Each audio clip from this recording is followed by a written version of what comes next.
Recordemos que cuando un paciente llega por algún problema al hospital, a veces llega levemente desnutrido y con la enfermedad se complica más, o llega ya desnutrido, donde requiere un apoyo nutricional mayor.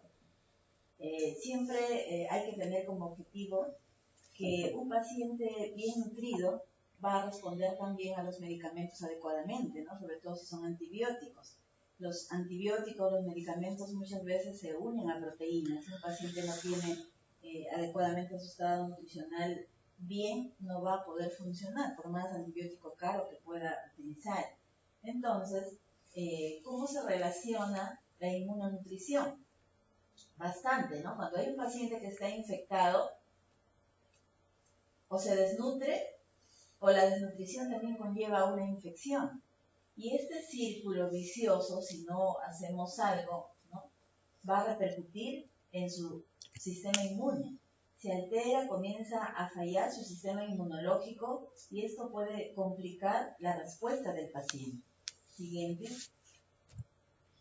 Y tenemos acá, ¿no? Entonces, cuando hay una injuria, un daño severo y encima hay infección, todo comienza a suceder una serie de trastornos internamente. Todos los procesos bioquímicos que veíamos que ocurren cuando se recibe algún nutriente empieza a fallar también.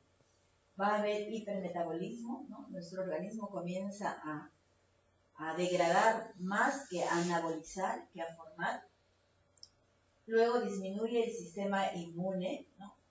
Incrementa la vulnerabilidad a infecciones. Nosotros mismos, ¿no? Cuando a veces estamos bajo las defensas, nos coge rápido un resfrío, ya nos contagiamos rápidamente. ¿Por qué? Porque las defensas están bajas.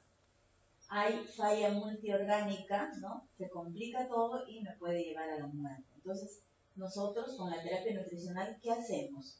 Hay que anteceder a lo que pueda acontecer y no llegar a esto, ¿no? Entonces, hablamos de sistema inmune y nutrición porque necesitamos fortalecer el sistema de defensas. Cuando disminuye nuestro sistema inmune, hay pérdida de nutrientes normales, se va perdiendo y todo lo que era no esencial se va convirtiendo en esencial porque ya lo necesitamos ya. Hay reducción de la actividad y función mediada por células, entonces comienza a haber trastornos metabólicos que luego me van a llevar a una falla orgánica múltiple.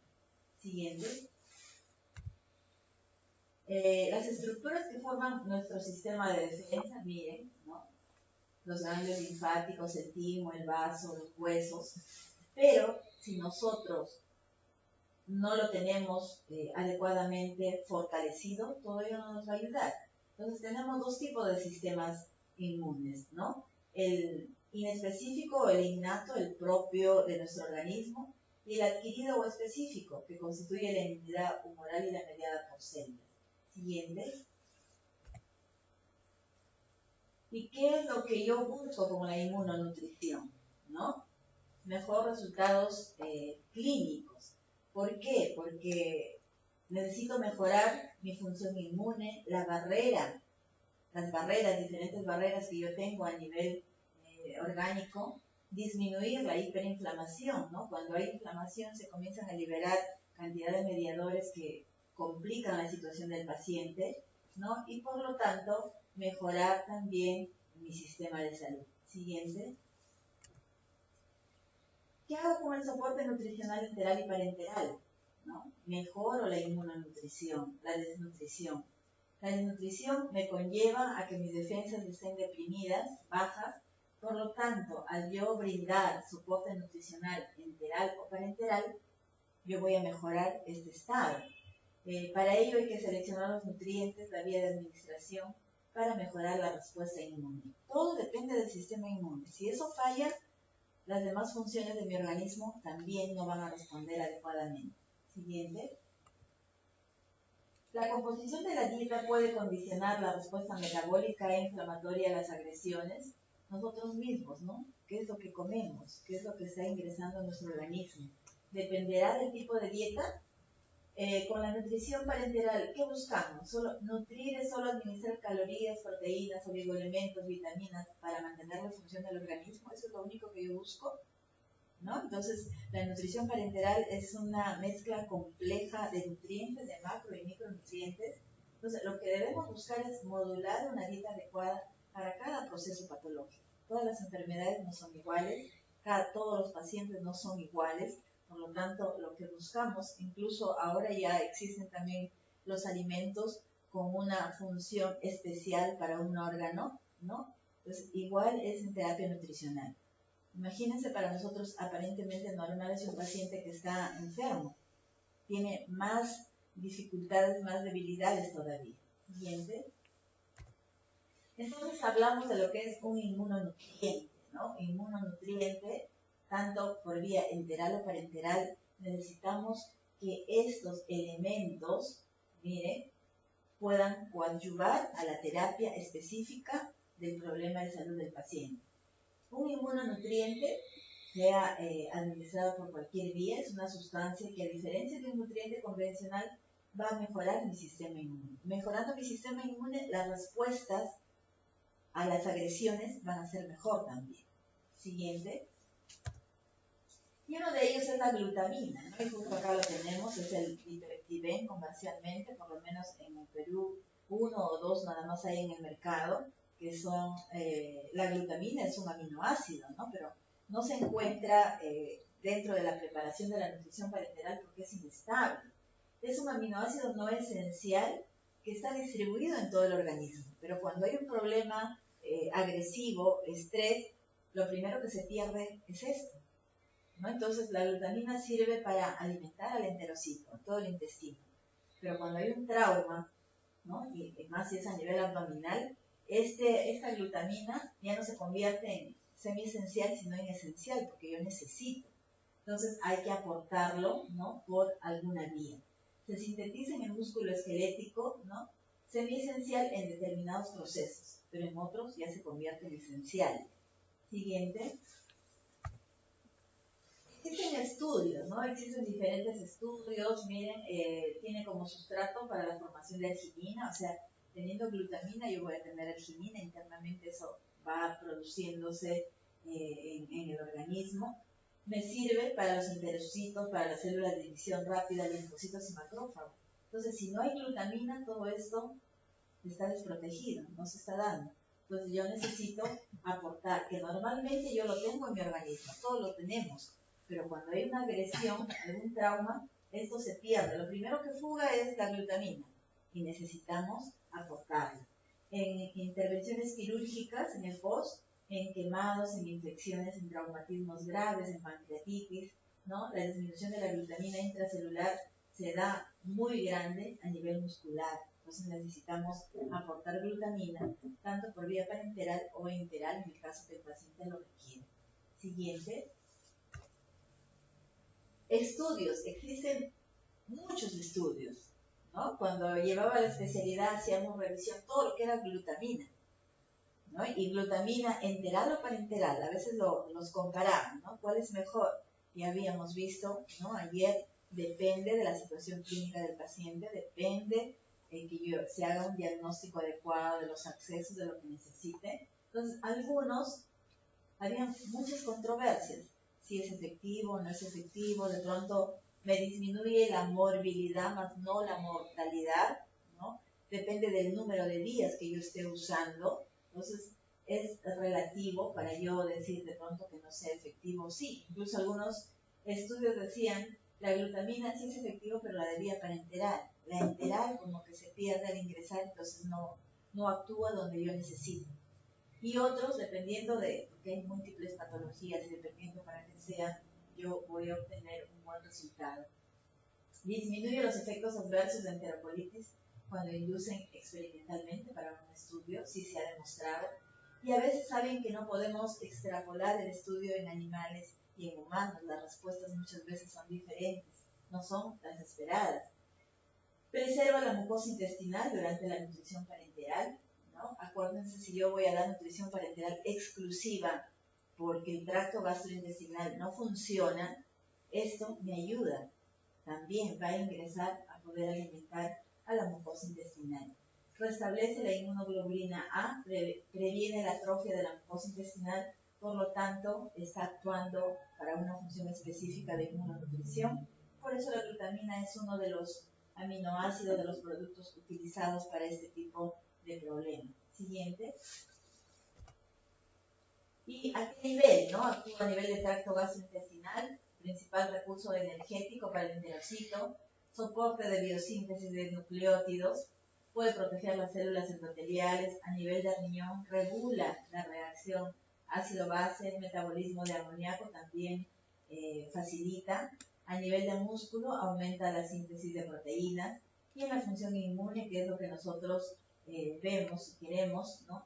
Es el principal recurso de energía para la proliferación celular, la división celular no se va a detener, sino va a continuar, da soporte al neutrófilo vecino, a las natural killer, y la función de los macrófagos, mejora la expresión vital para apropiada secreción de citoquinas, atenúa la liberación de patológica de las citoquinas proinflamatorias. Entonces los beneficios que podemos tener con ellos es diferente. Seguimos. Siguiente. A nivel de pulmón, igual, ¿no? Me da energía al endotelio, puede proteger las células epiteliales, es principal recurso energético a nivel de corazón para el cardiomiocito. Entonces, si es que falta glutamina, también muchas veces decimos problemas cardíacos, pero ¿qué pasó? Y no reparamos en que de pronto la glutamina ya no está en el organismo. A nivel de hígado, da soporte en la biosíntesis de la glutatión del hepatocito. Es un regulador del metabolismo del amonio también, ¿no? El requerimiento, dependiendo del tipo de estrés, de 20 a 40 gramos por día de glutamina, y va adicionado, no va como un aporte dentro de las proteínas. Yo hago mi cálculo de proteínas que yo necesito y aparte le voy a adicionar su glutamina. Siguiente. El otro nutriente que se utiliza para inmunomodular es la arginina, que se refiere a un modulador terapéutico, es un mediador fisiológico como liberador de hormonas, ¿no? Ayer veíamos que existen diferentes moléculas, diferentes bioactivos dentro de los procesos bioquímicos, dentro del metabolismo de los macro y micronutrientes.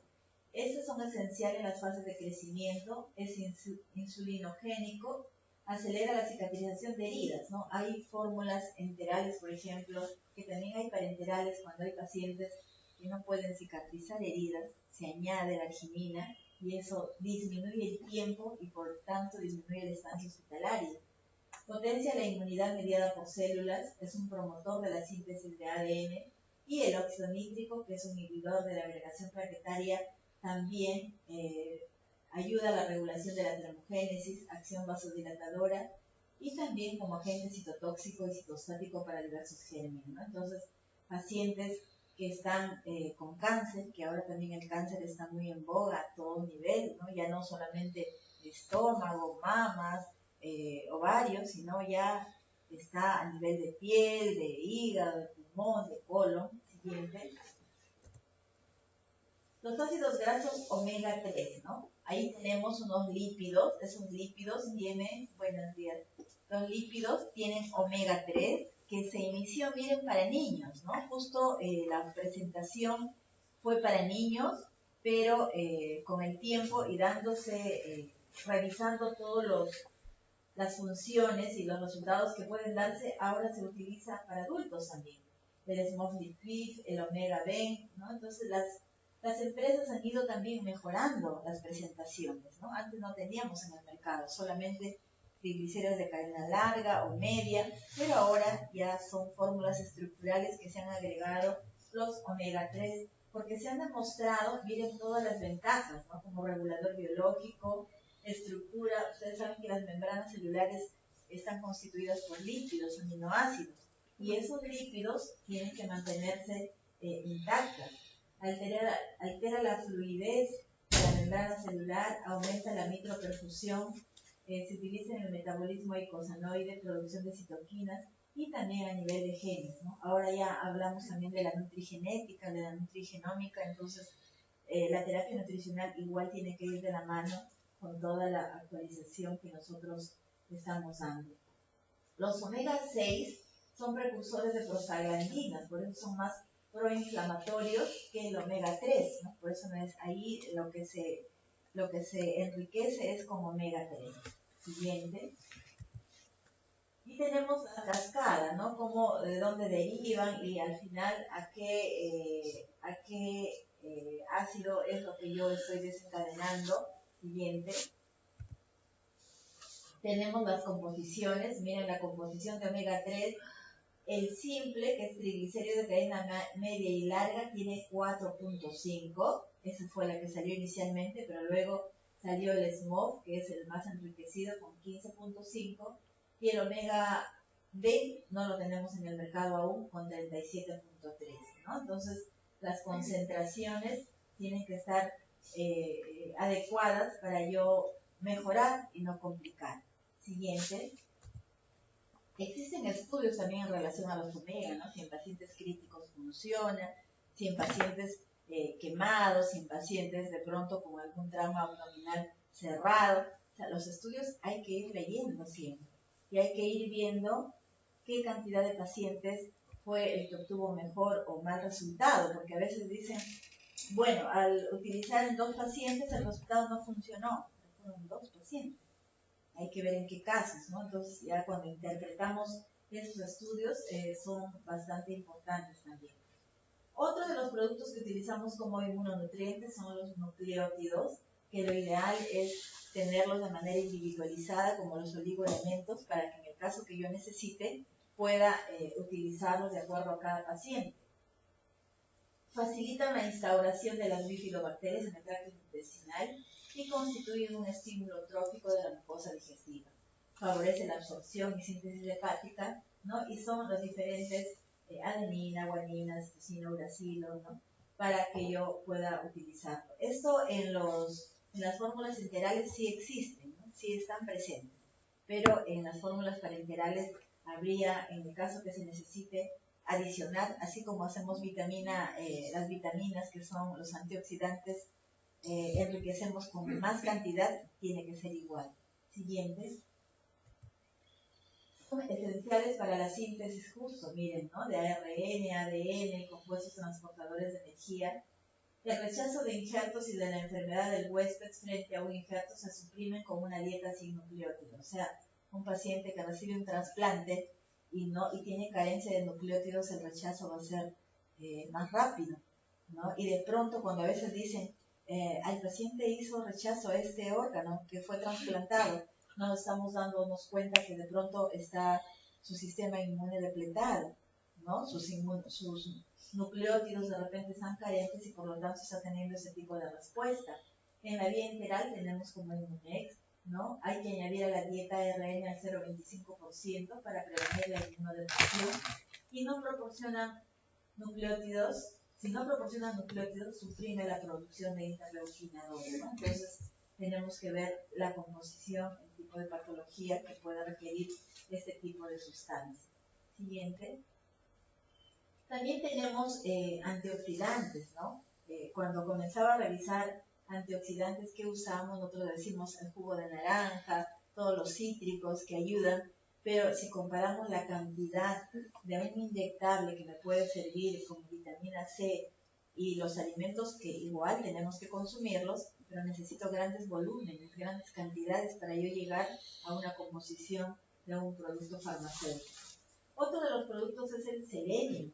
El selenio, cuando hay deficiencia, ocurren muchos trastornos y su poder antioxidante del selenio es muy grande, ¿no? Incluso nosotros, por ejemplo, si estamos, ustedes saben que producto del estrés se generan muchos radicales libres y eso es lo que produce oxidación interna en nuestro cuerpo y uno de los factores es el estrés, por lo tanto estamos generando radicales libres constantemente, ¿no? Entonces hay que revisar qué alimentos contienen selenio para nosotros poder consumir en el caso que estemos muy estresados. Es un biomarcador del capital de selenio corporal, por lo tanto en el hígado aportar selenio me va a disminuir, en estado crítico el selenio unido a las proteínas disminuye, por lo tanto en esas situaciones yo necesito aportar selenio. El selenio parenteral sí existe, ¿no? Y esto unido a las proteínas me va a servir como antioxidante. Entonces, imagínense, un paciente con hipoalbuminemia o que esté desnutrido, que no tenga proteínas, no va a poder hacer esta unión. Por lo tanto, por más selenio que yo tenga, no va a ejercer su efecto antioxidante, que es el que yo buscaría. Siguiente. En un paciente crítico, ¿no? El estrés oxidativo, nosotros normalmente en las labores cotidianas o con la familia nos estresamos, hay producción de radicales libres. Un paciente crítico que está en cuidados intensivos mucho más, ¿no? Porque está con diferentes aparatos, diferentes medicamentos que depletan también su sistema inmune, ¿no? Encima infectado, hace disfunción orgánica, hay dificultad respiratoria. Entonces, hay una serie de trastornos donde el estrés oxidativo no ayuda, por lo tanto, el selenio unido a proteínas va a disminuir tremendamente. Y por último, aumenta la producción de especies reactivas que son los radicales libres dentro del organismo. Entonces, en un paciente crítico está indicada, ¿no?, de primera elección el selenio para mejorar el estrés oxidativo o reducir las especies reactivas de oxígeno que son los radicales libres. Siguiente.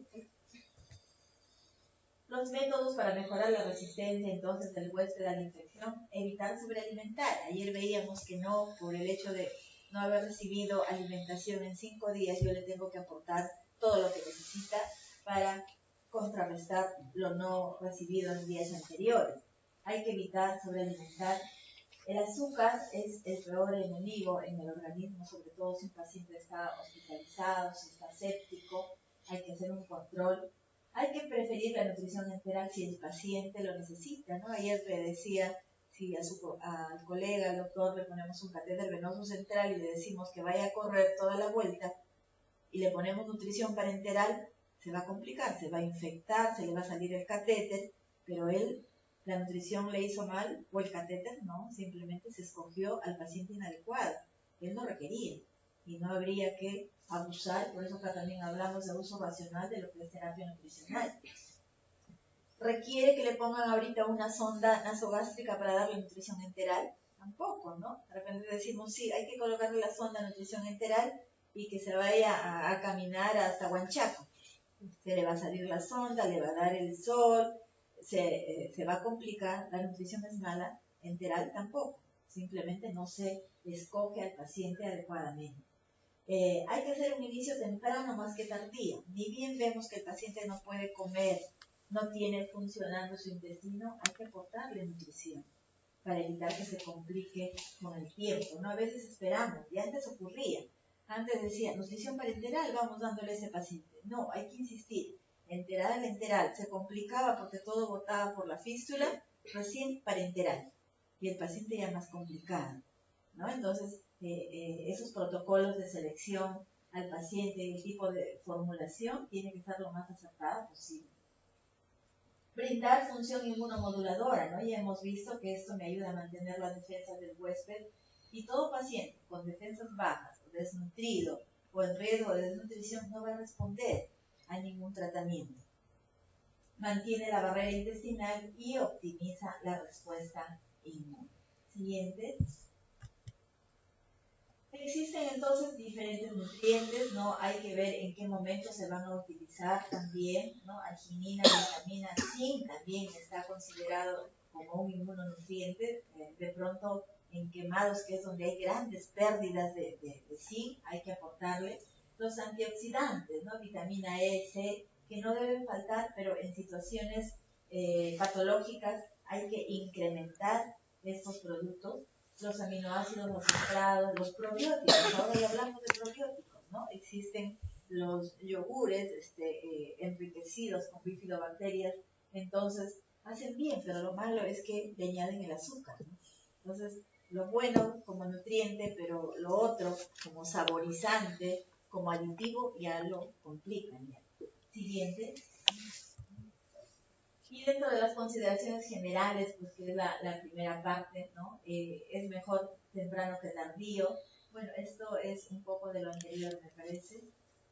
Sí, y adecuarnos a los protocolos y guías, ¿no? Es importante los protocolos y guías, con eso me permite trabajar mejor. Siguiente. Y el alimento será el remedio. Yo creo que estamos yendo a eso, ¿no? No a los medicamentos. Cuando el paciente requiere, nada más hay que utilizarlo adecuadamente.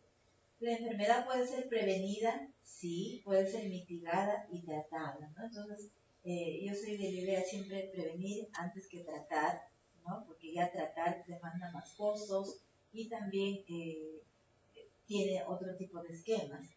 Apropiada elección, ¿no? Del tipo de terapia nutricional, de la cantidad, de la ruta que va a seguir. Hay que hacer una rigurosa evaluación continua de todos los estudios que se vienen tratando. Cada vez van a salir. Ahora, como les decía ayer, la terapia nutricional no es estática, constantemente se van haciendo investigaciones, falta hacer investigaciones, necesitamos más investigar acá en la libertad, ¿no? Y de pronto un aminoácido que no era conocido ahora sale a la luz y necesitamos aportarlo para mejorar todo nuestro sistema, ¿no? Siguiente.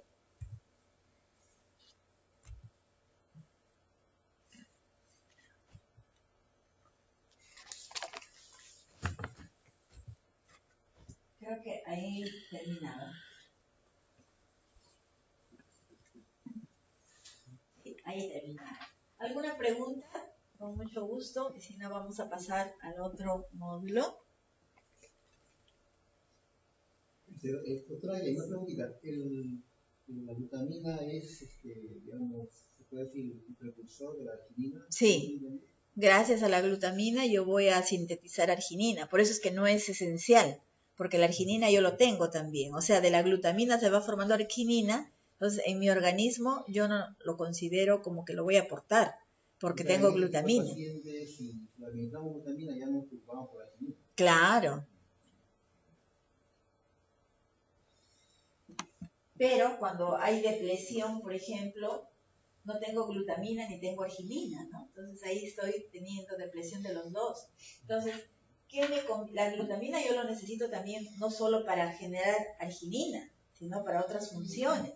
Entonces, si yo tengo depresión de glutamina y de arginina, hay que aportarle los dos. Entonces, lo dejo a la arginina que haga su función y la glutamina no lo uso para generar arginina, sino para otras funciones que yo necesito.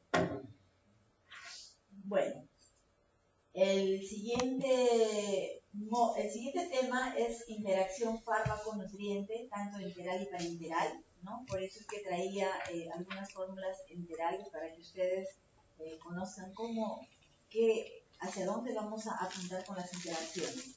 Siguiente. Para nosotros hablar de interacción, tenemos nosotros que conocer las fórmulas enterales, ¿no? Miren, tenemos acá una bolsa de nutrición enteral. Acá, esto es parenteral. Esta es la bolsa de nutrición enteral, ¿no? Esta bolsa, miren, es la que está acá colocada. Y dentro se coloca la nutrición enteral, cualquier tipo de fórmula. Entonces, ¿de dónde salen las interacciones fármaco-nutriente enteral? En que muchas veces, antes, porque ahora el personal de enfermería ya también se capacita mucho, está actualizado, entonces en coordinación con los farmacéuticos se logran evitar muchas incompatibilidades o interacciones, y eso ha pasado. Tenía la nutrición acá ya colocada y necesitaba administrarse simultáneamente medicamentos por vía enteral. Entonces, ¿qué se hacía? Se trituraba en su morterito y colocaban dentro de la bolsa de nutrición enteral, ¿no? Entonces, necesitamos saber qué es lo que contiene y hacia dónde qué es las complicaciones que pueden suceder para yo hablar de interacción. Siguiente. Entonces, la nutrición enteral, en primer lugar, existen muchas fórmulas. Dentro de ellas he traído algunas nada más. Miren que son líquidas.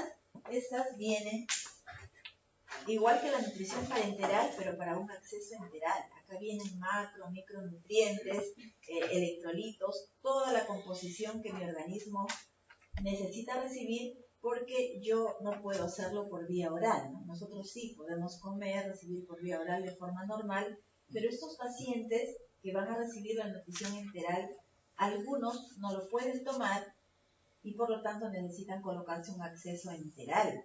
Entonces, si el paciente a veces dice, está con sonda, pero tengo hambre, pero ya está recibiendo todo lo que necesita. claro, no lo llega a saborear como nosotros, pero sí llega a colocarse en el estómago. Entonces ahí ellos en el estómago ellos van a tener un sustrato, ¿no? Un elemento para que pueda funcionar todas las reacciones bioquímicas. La ventaja de la nutrición enteral es que ejerce un efecto trófico, o sea, significa que yo puedo darle a un paciente pequeñas cantidades y toda la función intestinal va a realizarse normalmente porque hay alimento, ¿no? En la nutrición parenteral es por una vena. Todo mi tracto intestinal no recibe nada, porque yo no puedo seguramente recibirlo de la forma, ¿no? Pero en la nutrición enteral, todas estas fórmulas van a llegar a través de un acceso hasta el lugar donde yo necesito. Cumplen un efecto de barrera, ¿no? Sobre todo en el intestino. Cuando hablamos de terapia nutricional, vemos al intestino, al tracto gastrointestinal, como un todo, como un cerebro, porque es ahí donde se van a realizar todas las funciones. Tiene un papel modulador del catabolismo proteico, ¿no? Limitador de la implantación y proliferación de gérmenes. En el intestino tenemos una barrera, y cuando esas vellosidades no funcionan, los gérmenes que aparentemente eran normales atraviesan, ¿no? Y producen todas las infecciones que se dan en los pacientes.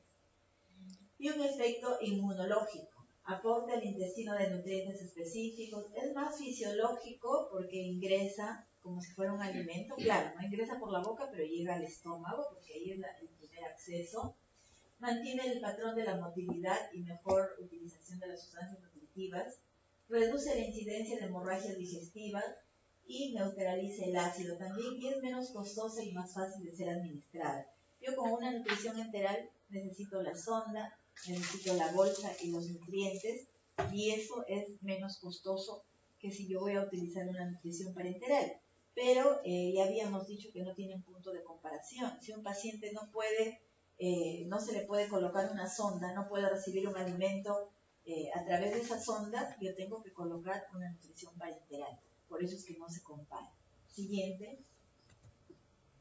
Y tenemos este algoritmo, ¿no? El algoritmo, miren, cuando hacemos la valoración nutricional, hacemos el filtrado, qué pacientes son los que van a recibir nutrición enteral o parenteral.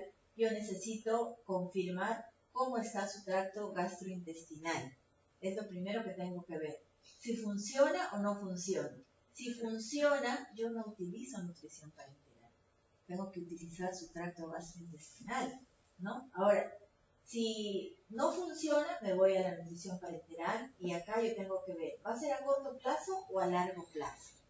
Si yo digo, es a largo plazo, tengo que ver periférico seguramente, 3 días, 4 días nada más, y con eso se normaliza y luego yo paso a la vía enteral. No se van a quedar con la nutrición parenteral. El objetivo es llegar a la vía oral al final con el paciente. Parenteral, enteral y luego vía oral. En algunos casos es rápido y en algunos casos demora también. Si yo necesito nutrición parenteral a largo plazo, de repente el paciente tuvo resección de intestino, está con un intestino corto, yo no le voy a alimentar todo lo que necesita, no voy a llegar a completar solo con nutrición enteral. Al comienzo, de pronto va a ser nutrición parenteral exclusiva, puedo combinar y hasta llegar a la nutrición enteral de acuerdo a la cantidad que necesite el paciente. Si es a largo plazo, será la nutrición parenteral central, ¿no? Y con el objetivo, como les decía siempre, de llegar a la nutrición enteral. Si hablamos de nutrición enteral, también hacemos lo mismo. ¿Va a ser a largo plazo o a corto plazo? Y depende de esa temporalidad en que pueda generarse también esas interacciones a través de ese acceso. La función gastrointestinal puede estar normal, ¿no? Claro, tengo problemas en la boca, en el esófago, entonces hay que colocar una sonda, pero mi estómago está normal, mi intestino está normal. Entonces, ¿yo qué voy a utilizar? Nutrientes intactos, fórmulas, macromoléculas de carbohidratos, proteínas y lípidos que estén intactos, pero vienen líquido, ¿no? O sea, ya está procesado muchas veces, ya. O sea, facilito yo la administración. Cuando está alterado, sí voy a utilizar fórmulas definidas, y muchas veces no van a ser fórmulas completas porque está la macromolécula, sino ya están predigeridos.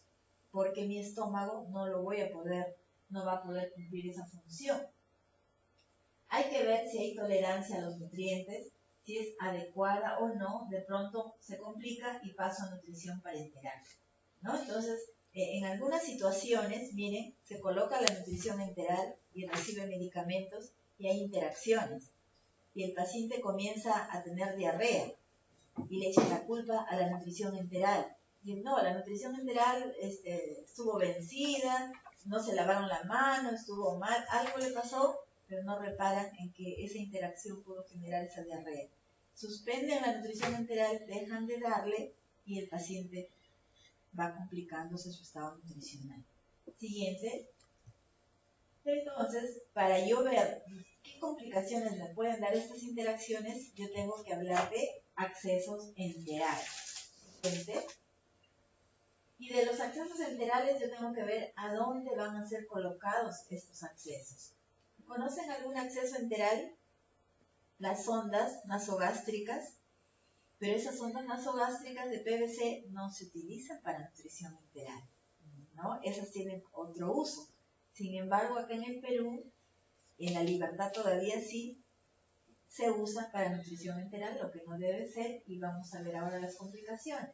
Entonces tenemos 3 sitios de inserción cuando ingresan por la nariz, ¿no? Entonces la sonda, acceso enteral, porque va a ingresar por la nariz, puede ubicarse a nivel del estómago, a nivel del duodeno y a nivel de yeyuno. Igual resulta ser más fisiológica porque el alimento yo lo voy a tener en esta zona, ¿no? Si ingresa a yeyuno, la capacidad absortiva, imagínense, es grande, pero no puedo acumular tanto, ¿no? No tengo la bolsa de reservorio como lo es el estómago. Entonces, cada uno tiene sus ventajas y desventajas. Lo que sí, por ejemplo, si yo voy a colocar una sonda en el estómago, que es la vía más común, incluso los pacientes se van a su casa con esta sonda y reciben su alimentación. ¿Cuál sería más traumática? ¿Alimentarme por una vía parenteral o enteral?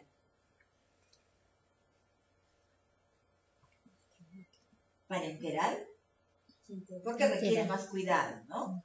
Y la enteral, porque también, miren, vamos a estar con una sonda colgando acá. Y a veces causa incomodidad al paciente, ¿no?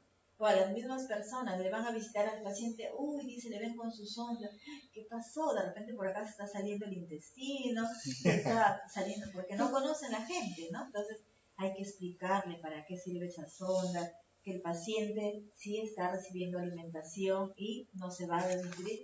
Incluso estos pacientes que reciben eso están mejor que nosotros, que de repente tenemos una variedad de alimentación y acá ya está todo definido, ¿no? Por eso es que la nutrición enteral es una mezcla definida de nutrientes. Yo sé cuánto de carbohidratos, aminoácidos, de lípidos estoy recibiendo. En cambio, un alimento a veces es muy desbalanceado y no lo podemos ni cuantificar. Cuando llega a duodeno, que es más abajo, ¿no? En la primera porción del intestino, es porque mi estómago no está funcionando bien, no tiene la capacidad de absorción, de pronto hay sangrado, entonces yo no puedo, si está sangrando, tengo úlceras gástricas, yo no puedo colocar ahí alimento, ¿no? Al contrario, ese paciente con todo el sangrado, si lo hace por la boca o lo hace por alguna zona, va a eliminar todo lo que yo estoy brindando. Si es ayuno, ya es un poquito más abajo y luego vamos a ver las ventajas de cada uno de ellos. Siguiente. Entonces, lo que tenemos que ver son primero el material de estas sondas, que sean biocompatibles, igual que los catéteres, ¿no? Porque si no es biocompatible, comienzan a tener reacciones. El diámetro, los diámetros de estas sondas que son especiales, miren acá hay todo el líquido. No hay grumos, no hay la posibilidad de que no ingrese por una sonda. Entonces, las sondas son de estos tipos. Luego les voy a pasar para que ustedes lo vean. Entonces, las sondas son de estos materiales. Y si ustedes luego lo van a tocar, ¿no? Son materiales suaves, pero a la vez rígidos para poder ingresar. pero no rígidos como son los que no corresponden a este tipo de materiales. Dice radiopacidad, sí, deben ser radiopacas, porque si son transparentes, cuando se toma la placa radiográfica, no va a aparecer, por eso son radiopacas, para que cuando se hace la toma de la placa, yo pueda ver dónde está ubicado la sonda que se ha ingresado. La punta de tungsteno, guía metálica, igual como en el catéter, ¿no? Algunos colocan a ciegas y no, se llama a ciegas el procedimiento, porque de pronto ya tienen tanta experticia y han hecho pues miles de colocaciones de sonda, pero en algunos sí viene la guía metálica. Eso facilita el acceso, el ingreso, ¿no? A través de la guía. Siguiente. ¿Cómo yo selecciono este tipo de accesos? Tengo que ver el estado de conciencia y el riesgo de aspiración. Si un paciente está inconsciente y yo coloco la sonda en el estómago, hay riesgo que se aspire, ¿no? Pero si no está inconsciente, no hay problema. Por ejemplo, si nosotros tenemos algún problema que no podemos alimentarnos, me colocan una sonda, no hay problema. Yo puedo caminar, puedo hacer deambular, ¿no? Y no me voy a aspirar. Es bien raro que yo me aspire porque la sonda está directo aquí en el estómago. ¿Dónde hay riesgo de aspirar? Donde yo estoy en una posición horizontal. Ahí sí, el alimento no pasa del estómago rápidamente al intestino, ¿no? Tiene su tiempo ahí, por eso es un reservorio. Y ahí puede haber riesgo de que regrese y uno se pueda aspirar. Duración de tratamiento, bien depende, ¿no? Una sonda en el estómago o en yeyuno, ¿cuánto tiempo es lo que me va a durar? Y el tipo de fórmula, ¿no? Muchas veces también el personal médico hace malabares con tal de que su paciente reciba algún nutriente, ¿no? Entonces, a veces decimos, la fórmula completa va al estómago, pero al intestino debe ir ya predigerido, pero resulta que no hay fórmulas semielementales o elementales en el mercado y el paciente necesita, y se le da las fórmulas completas. ¿Cuánto se absorbe? Sí, me gustaría saber, y yo intentaba hacer este estudio en animales, porque a veces en los pacientes es un poco complicado, y se estila hacer ese uso, ¿no? Algo se debe absorber, porque es completa, pero pierde esa etapa, esa fase de digerirlo en el estómago, de romper esas estructuras. Al intestino me debe llegar ya predigerido, ¿no? Para mejorar la absorción, que es ahí donde se ubica. Siguiente. Ventanas. Entonces tenemos las ondas de PVC, que normalmente lo utilizan en muchas instituciones públicas sobre todo, y tenemos a veces algún familiar con alguna sonda, ¿no? Entonces, estas ondas pues están un sol, 80 céntimos, y lo están cambiando a veces cada 2 días, cada 3 días. Y si ustedes lo han tocado, son súper duras, y depende hasta de un laboratorio a otro, ¿no? De una empresa a otra. Entonces, la ventaja sí es bajo costo, se coloca fácilmente, igual que las otras sondas, está disponible, no se acoda porque es tan rígido que no se va a acodar por nada del mundo, ¿no? Esto lo que me sirven es para medir residuo gástrico. Entonces yo ingreso la sonda, mido residuo, cuánto hay en el estómago, porque hay pacientes que se les da la nutrición y tienen problemas en el tracto intestinal y sigue todo el volumen que yo he ingresado. Entonces yo voy a medir residuo gástrico. ¿Cuánto sigue permaneciéndose? Porque ustedes saben que lo que comemos a las 2 horas, 3 horas, por más lento que tengamos la digestión, tiene que desaparecer. Tiene que eliminarse y absorberse lo que se requiere.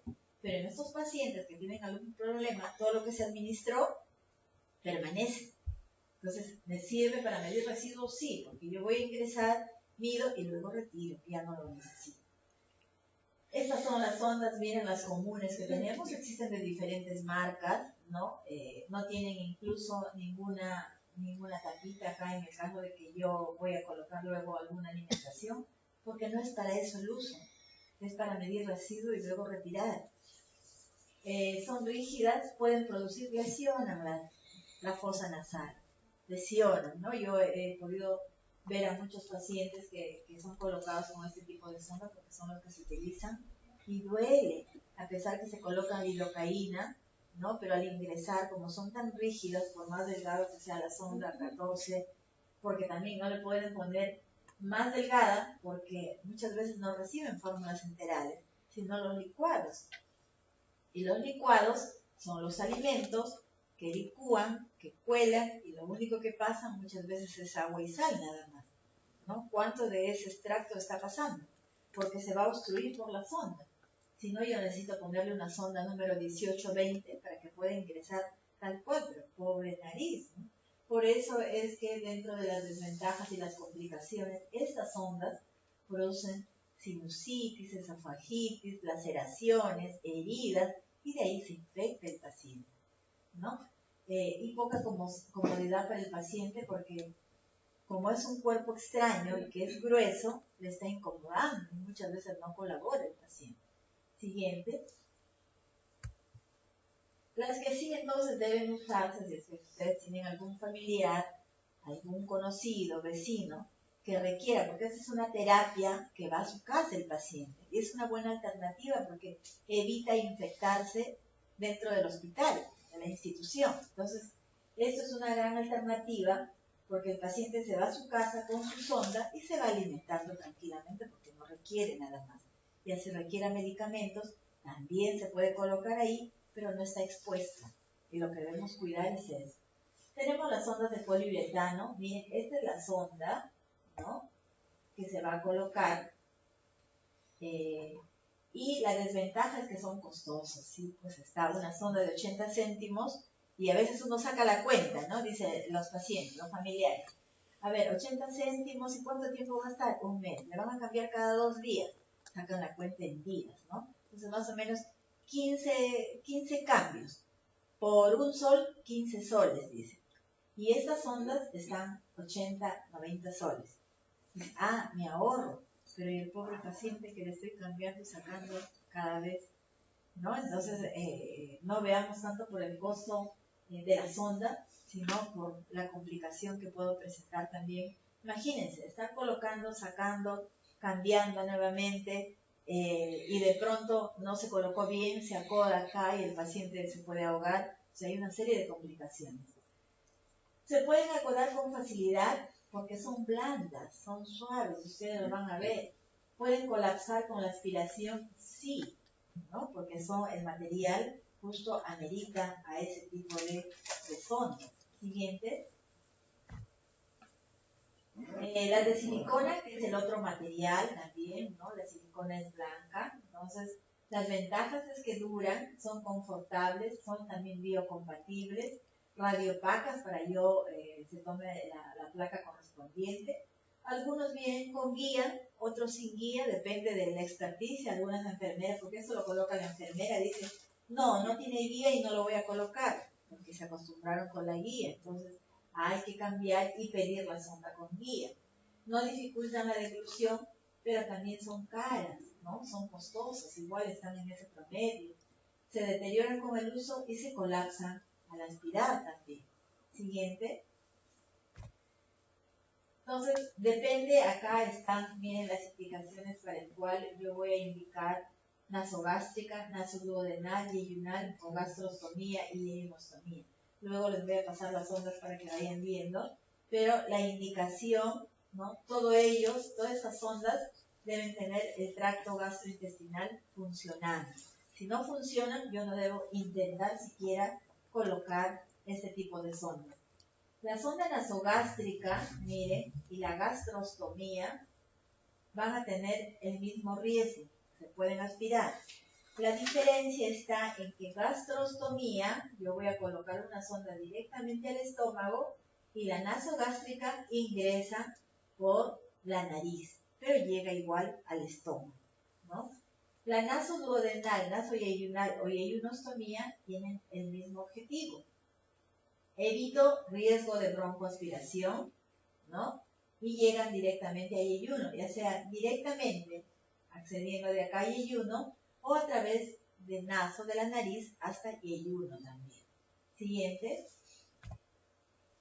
Acá está, miren, las sondas nasoyeyunales que son de acceso, son más largas, ¿no? Porque hasta estómago, midiendo desde la nariz a estómago, tiene un tamaño, y si yo necesito llegar a yeyuno, es un poquito más larga, entre 105 a 145 centímetros para intestino.